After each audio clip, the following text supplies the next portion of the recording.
At $900, one should expect a decent display, given that Samsung is known for making excellent displays. This is doubly true for the Galaxy Book.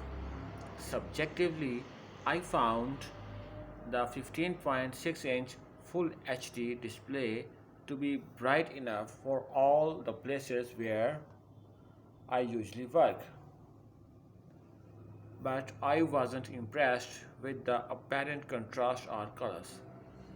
In particular, I found black text on white backgrounds to be a little on the gray side. My colorimeter confirmed my suspicions. The Galaxy Book's brightness was fine at 326 nits, exceeding our 300 nits threshold. Things went downhill from there, though.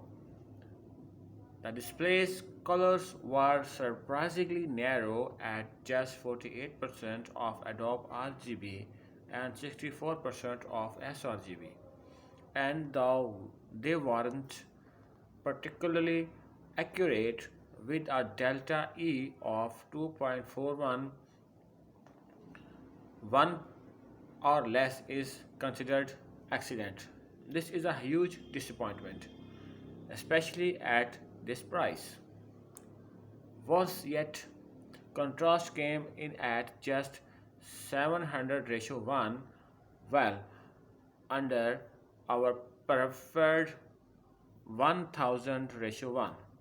It's not uncommon to see these kinds of results in laptops costing hundreds of dollars less, but I expect better at this price.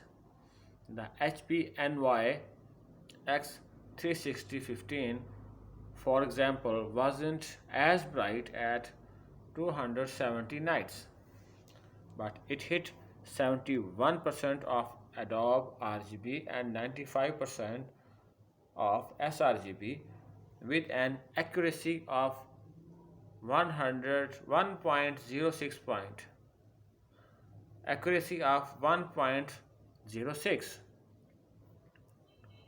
Its contrast was also significantly better at 900 ratio 1.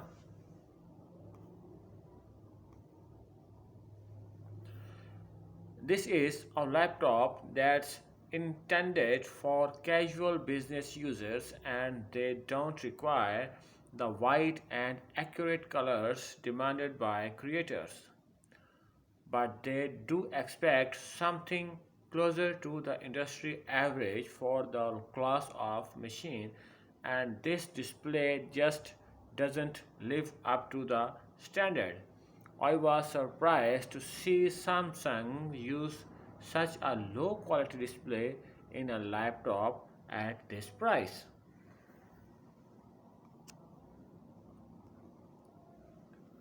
The keyboard has a standard layout with plenty of spacing and large keycaps with consistent three-step black lighting.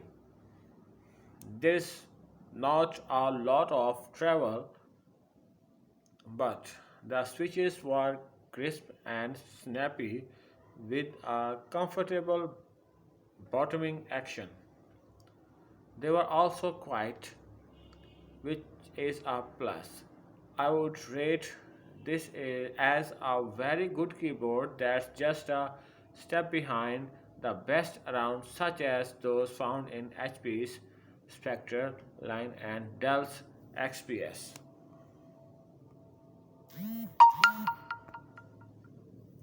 The touchpad is larger than average, and it has a comfortable surface with Microsoft Precision touchpad drivers. It handled Windows 10's full suite of multi-touch gestures with consistent reliability, and it had a solid but quiet clickiness. This is a great touchpad that's exceeded in 15-inch laptop only by the Dell XPS 15's much larger version. The display isn't touch enabled, which is always disappointing. Windows 10 Hello Sports it provided by a fingerprint reader embedded in the power button. It was fast and precise and logged me in immediately as I pressed the button to wake up the laptop. Galaxy Book packs in 56 watt hours of battery life, which isn't a lot for 15-inch laptop. I didn't go into my battery testing with great expectations.